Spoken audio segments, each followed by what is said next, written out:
Steve Harvey was having what seemed like a normal day hosting Family Feud, until something happened that made him stop the show completely and abandon the game. It was a Thursday afternoon in October 2024, and everything about the taping seemed perfectly routine. The Anderson family from Columbus, Ohio, was facing off against the Thompson family from Nashville, Tennessee. The energy was good, the families were enthusiastic, and Steve was in his element, ready to guide another group through the familiar rhythms of America's favorite game show. What Steve didn't know was that his producers had been working for weeks to arrange something extraordinary. Hidden in the wings, a 69-year-old man named William Mitchell waited nervously with a production assistant, his hands trembling slightly as he watched a monitor showing the stage. On that stage, competing with his family, was a man William had never met, but who shared his exact face, his exact DNA, and the first 9 months of his life in their mother's womb. The Anderson family was doing well. Robert Anderson, the 69-year-old patriarch, stood at the center with his wife Linda beside him. Their 3 children, Jennifer, Susan, and Michael, rounded out the team. They'd already won the first round and were building a comfortable lead. Robert was charming and quick-witted, clearly enjoying himself as he bantered with Steve between questions. "So Robert," Steve said during one of their conversations, "tell me about your family. You've got a beautiful group here." Robert smiled, the lines around his eyes crinkling in a way that would have been hauntingly familiar to anyone who knew William Mitchell. "Well, Steve, I've been blessed. Married to Linda here for 44 years last month. 3 wonderful kids who somehow turned out all right despite having me as a father." The audience laughed and Linda playfully swatted her husband's arm. "And what do you do, Robert? Or what did you do before you retired?" Steve asked. "I was a high school principal for 38 years, Robert replied. "Just retired last spring. Figured it was time to let someone younger deal with teenagers and their smartphones." Steve chuckled. "I hear you, man. I hear you. And Jennifer, what about you?" Jennifer Anderson stepped forward slightly. She was in her early 40s with her father's intelligent eyes and her mother's warm smile. "I'm a genetic counselor, Steve. I help families understand their DNA and hereditary conditions." "Now that's fascinating," Steve said. "You know, it's amazing what they can do with DNA these days, finding out where your ancestors came from and all that." Jennifer nodded enthusiastically. "It really is incredible. Actually, that's partly why we're here today. I convinced Dad to do a DNA test about 6 months ago, and it led to some pretty amazing discoveries about our family." Steve noticed a slight shift in the production booth. His executive producer was giving him a subtle signal. Something was coming. After all these years, Steve had learned to read these cues without the audience noticing. He continued smoothly. "Oh, really? What kind of discoveries?" Robert interjected with a slightly embarrassed laugh. "Well, I should mention that I was adopted as a baby. My parents, wonderful people, God rest their souls, they told me when I was young, and it was never a secret. But I never knew anything about my biological family. The records were sealed, and back in 1955, that's just how things were done." "That's right," Linda added. "Robert always wondered, especially after we had our own children. He'd look at them and wonder who they got certain traits from." Steve nodded thoughtfully. "That's completely understandable. So the DNA test helped answer some of those questions." Jennifer's eyes were bright with excitement, but also something else, a secret she was clearly bursting to share. "It did more than that, Steve. So much more than that." The game continued with the Anderson family performing well. They were clearly a close-knit group, finishing each other's sentences and celebrating each good answer with genuine enthusiasm. During a commercial break, Steve chatted with them more casually, learning that Susan was a pediatric nurse, Michael was a software engineer, and that the whole family got together every Sunday for dinner without fail. "Family's everything," Robert said simply when Steve commented on their closeness. "Maybe because I grew up not knowing my biological family, I made sure to hold tight to the one I built." When they returned from commercial, Steve had a different energy about him. Those who knew him well could see it, a certain anticipation in his movements, an extra warmth in his smile. He'd been briefed during the break about what was coming, and he was both honored and nervous to be part of it. "Now, before we continue with the game," Steve began, "Jennifer, you mentioned that DNA test revealed some amazing discoveries. Can you tell us a little more about that?" Jennifer looked at her father with tears already forming in her eyes. "Dad, you know how you always said you felt like something was missing? Not that our family wasn't enough, but just something you couldn't quite name. Robert nodded slowly, his expression becoming more serious. I've always felt that way, like there was a piece of a puzzle I couldn't find. Well, Jennifer continued, her voice shaking slightly, when we got your DNA results back, there was a match we didn't expect. A very close match, closer than a cousin or even a half-sibling. The audience was completely silent now, sensing something momentous was happening. Steve moved closer to the family, his role shifting from game show host to something more like a shepherd guiding his flock through an emotional journey. What kind of match? Steve asked gently, though he already knew the answer. A twin, Jennifer whispered. Dad, you have an identical twin brother. Robert's face went through a series of expressions: confusion, disbelief, hope, and something like grief for all the years lost. That's impossible, he said.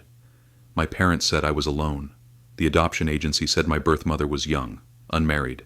They never mentioned anything about a twin. They probably didn't know, Linda said, taking her husband's hand. Back then, twins were often separated for adoption. Agencies thought it was easier to place single babies. Steve stepped forward. Robert, I need to tell you something. Your daughter Jennifer reached out to our show after she found this match. She worked with our producers because she wanted to do something special for you. Your twin brother, he's here. Robert's legs seemed to give out slightly, and Michael quickly steadied his father. He's here now, Steve confirmed. He's backstage. His name is William Mitchell. He's 69 years old, just like you. He lives in Pittsburgh. And Robert, he's been looking for you too. The audience gasped collectively. Susan was crying openly, and even Michael, who'd been trying to stay strong for his father, had tears rolling down his cheeks. Can I? Robert's voice broke. Can I meet him? Steve nodded and turned toward the wings.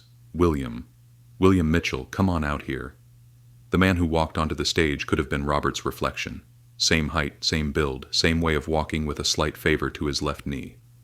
William's hair was gray in the exact same pattern as Robert's. His glasses were a different style but sat on an identical nose. He was wearing a blue sweater and khaki pants, and his face showed the same mix of hope and terror that Robert's displayed. For a long moment the brothers simply stared at each other. The studio was so quiet you could hear the hum of the lights. Then Robert took a tentative step forward. You look like me, he said, his voice filled with wonder. I was thinking you look like me, William replied. And even their voices were similar. Same timbre, same slight Ohio Valley accent, despite living in different cities. They met in the center of the stage, and when they embraced, there wasn't a dry eye in the house. Steve himself had to turn away for a moment to compose himself. The two men held each other like they were afraid to let go, 69 years of separation dissolving in that moment. When they finally stepped back, both men were crying openly. William reached up and touched Robert's face gently as if confirming he was real. I've dreamed of this, William said. My whole life I felt like part of me was missing. I thought I was being foolish. But you weren't, Robert finished. I felt it too. Always. Steve gave them another moment before gently guiding them to sit on the Family Feud steps. The formal game structure had been completely abandoned. Now this was about something far more important than points or prizes. William, Steve said softly, tell us your story. When did you find out about Robert? William wiped his eyes with a handkerchief his wife had apparently insisted he bring. About 4 months ago. My daughter Patricia, she's a teacher like I was. She got me one of those DNA kits for my birthday. I wasn't really interested, but she insisted. Said it would be fun to know where our ancestors came from. He paused, looking at Robert again, as if to make sure he was still there. When the results came back, there was this close match. At first we thought it was some kind of error, but Patricia did some research and, well, here we are. Here we are, Robert repeated softly. Steve turned to the audience.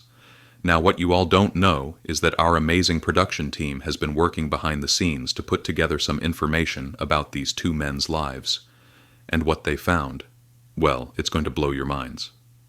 A screen lowered behind them, and Steve continued. Robert, you were a high school principal for 38 years. William, would you like to tell everyone what you did for a living? William smiled shakily. I was a high school math teacher for 40 years. The audience made sounds of amazement. Steve continued. Robert, you've been married for 44 years. William? 42 years this December. Robert has 3 children. William? 3 children also. This is incredible, Steve said, shaking his head. But it gets better, or maybe more unbelievable. Both had played high school basketball. Robert point guard, William shooting guard. Both had met their wives in college. Both had their first child at age 26. The parallels were stunning. 2 lives lived in sync despite never knowing the other existed. Steve brought out William's family and the stage filled with emotion as the 2 families met for the first time. Carol, William's wife, immediately hugged Linda like they were old friends. The children stared at their uncle with wonder. This is surreal, Patricia said, looking between her father and Robert. It's like seeing Dad, but not Dad. Tell me about it, Jennifer replied. I keep doing double takes. As the 2 families mingled on stage, sharing pictures on phones and marveling at similarities, Steve addressed the audience. You know, in all my years hosting this show, I've seen a lot of families. But today, we're seeing something else. A family being born right before our eyes. He turned back to the brothers, who were now sitting side by side, their body language unconsciously mirroring each other. Robert, William, I have to ask, do you remember anything? Any memory from before you were separated? Both men shook their heads. We were only 9 months old, William said. But you know what's strange? I've always been afraid of thunderstorms. Like irrationally afraid. My parents said it didn't make sense because nothing bad ever happened to me during a storm. Robert's eyes widened. I have the same thing. Linda can tell you, I still get anxious when there's thunder. Maybe you were together during a storm as babies, Susan suggested. Maybe it scared you both and you comforted each other and when you were separated. She didn't finish the sentence, but everyone understood. The trauma of separation might have left marks that even infant minds could carry. Steve pulled out some cards his producers had prepared. Now we did some research into your birth mother. Her name was Margaret Ellen Crawford. She was 16 years old when she had you in Cincinnati. The records show she wanted to keep you both, but her parents insisted on adoption. She specifically asked that you be kept together, but they didn't listen, Robert said quietly. Different times, Steve agreed. She passed away in 2010, Steve continued gently.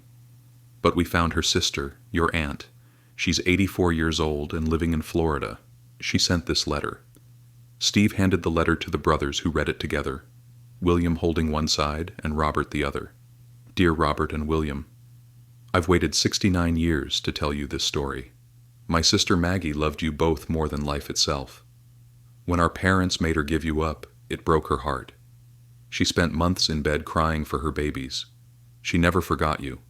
She celebrated your birthday every year, always lighting 2 candles on a cake she'd make herself. She never had other children. She said you 2 were her only babies, even if she couldn't keep you. She would be so happy to know you found each other. She always prayed you would. I'm too old to travel, but I'm sending all my love. You were wanted. You were loved. You were never forgotten. Your Aunt Dorothy. Both men were sobbing now, and there wasn't a dry eye in the studio. Linda and Carol had their arms around their husbands, and the children had formed a protective circle around their fathers. She never forgot us, William whispered. 2 candles every year, Robert added. There's more, Steve said. Dorothy sent some photographs. On the screen behind them, a black and white photo appeared. A young woman, barely more than a girl, holding 2 infants. Even in the grainy photo, you could see the love in her eyes and the pain of knowing she'd have to let them go. That's her, Robert said. That's our mother. We look like her, William added, around the eyes. More photos appeared. The twins in the hospital. A few precious photos from their 9 months together. In one they were sleeping side by side, their tiny hands touching. Look at that, Carol said softly. Even as babies you needed each other. Steve moved the conversation to lighter moments, asking about their lives, their careers, their children. The similarities kept piling up. Both had dogs. Robert a golden retriever named Max, William a Labrador named Duke. Both loved to golf but were terrible at it. Both had taken up woodworking in retirement. I make cutting boards, Robert said. I make birdhouses, William replied. And they both laughed. The same laugh. the same way of throwing their heads back. Their children started sharing stories, finding unexpected connections. David Mitchell and Michael Anderson discovered they'd both studied at Ohio State, missing each other by just 2 years. The grandchildren who'd been brought out were delighted to suddenly have their family double in size. "Can we have Christmas together?" one of Robert's granddaughters asked innocently, and everyone laughed through their tears. "Every Christmas," Robert promised. "Every birthday, everything. We have a lot of time to make up for." "We're here now," William agreed. "That's what matters." Steve had been relatively quiet, letting the families discover each other, but now he stepped forward. "You know, I've been thinking about fate, about the chances of this happening. Jennifer, you're a genetic counselor. What are the odds of something like this?" Jennifer wiped her eyes before answering. "Statistically almost impossible. Dad taking that DNA test, Uncle William taking one around the same time, me being in a position to understand what the results meant, us having the connection to reach out to the show. It's like winning the lottery multiple times." "But here's what I think," Steve said, his voice taking on a philosophical tone. "I think when something's meant to be, the universe finds a way." These two men spent 69 years living parallel lives, making similar choices, building similar families. That connection, that twin bond, it was there even when they didn't know about each other. "And now look what we have," he continued. "Not just two brothers reunited, but two families becoming one. This is what family is really about." As the taping continued, Steve abandoned any pretense of returning to the regular game. Instead, he facilitated more conversation, more sharing. William talked about his years teaching math, how he'd always gone the extra mile for kids who seemed lost or alone. "I guess I saw myself in them," he admitted. The adopted kid always wondering where he fit. Robert nodded knowingly. "That's why I became a principal. I wanted to create a place where every kid felt like they belonged. I couldn't shake the feeling of being incomplete, so I tried to make sure other kids didn't feel that way." "You both went into education to heal something in yourselves," Steve observed, "and ended up helping thousands of kids in the process." "That's beautiful, man." The families shared more stories, both men pulling out phones to show pictures of retirement parties where hundreds of former students had come back to thank them. "Look at this," Susan said suddenly, comparing photos on both phones. "Dad, remember your 50th birthday party? Look at what you're doing with your hands while you're talking." In the photo, Robert had his hands clasped in front of him, thumbs pointing up while telling a story. "Now look at this from Uncle William's 50th, Patricia added. The pose was identical. "That's spooky," Michael laughed, in a good way. As the afternoon wore on, the families began making plans. They'd start with Thanksgiving, just 6 weeks away. The Mitchells would come to Columbus and they'd have their first holiday together. Then Christmas in Pittsburgh. They talked about a joint family vacation next summer, maybe a cruise where all the kids and grandkids could really get to know each other. "I want to know everything," Robert said to his brother. "Your first day of school, your first date, your wedding day. I want to hear every story." "We'll have time," William promised. "We'll make time." "Before we go," Steve said, "I want to ask you both something. What would you say to other people out there who might be in your situation? Adopted folks who wonder about their biological families, or people who've lost touch with siblings?" Robert spoke first. "Don't give up. I spent 69 years with a hole in my heart I couldn't explain, and now it's filled. Take the DNA test, reach out. The worst that can happen is nothing changes but the best." He looked at his brother. "The best is beyond imagination." William nodded. "And for those who were adopted, it doesn't diminish the families who raised us. My parents gave me everything. But finding Robert, it's like finding a piece of myself I didn't know was missing. There's room in our hearts for all of it." "Beautifully said," Steve concluded. Ladies and gentlemen, what we've witnessed today is a miracle. Two brothers separated for nearly 7 decades, brought together by love, determination, and maybe a little bit of divine intervention. This is what Family Feud is really about. Family in all its forms. The final moments were a flurry of hugs, more photos, and promises to stay in touch. "Hey," William said suddenly to Robert as they prepared to leave the stage. "I have to ask. Pirates or Indians?" Robert grinned. "Pirates fan my whole life." William laughed. "Indians for me. Guess that's one difference. But you know what? I could learn to root for the pirates too. Or we could just root for each other," Robert suggested, and they embraced again. As the families finally left the stage, Steve stood alone for a moment, visibly moved. Sometimes, he said to the audience, this job gives you gifts you don't expect. Today was one of those days. To witness a family being reunited, to see love win, that's why we do this. 69 years these brothers lived separate lives. 69 years they felt something was missing without knowing what it was. But love found a way. Family found a way. And on a Thursday afternoon in October on the set of Family Feud, two brothers became whole again. Not because a game show reunited them, but because a daughter loved her father enough to search for answers, because technology made the impossible possible, and because some bonds, the deepest bonds, can never truly be broken no matter how much time passes or how far apart we are.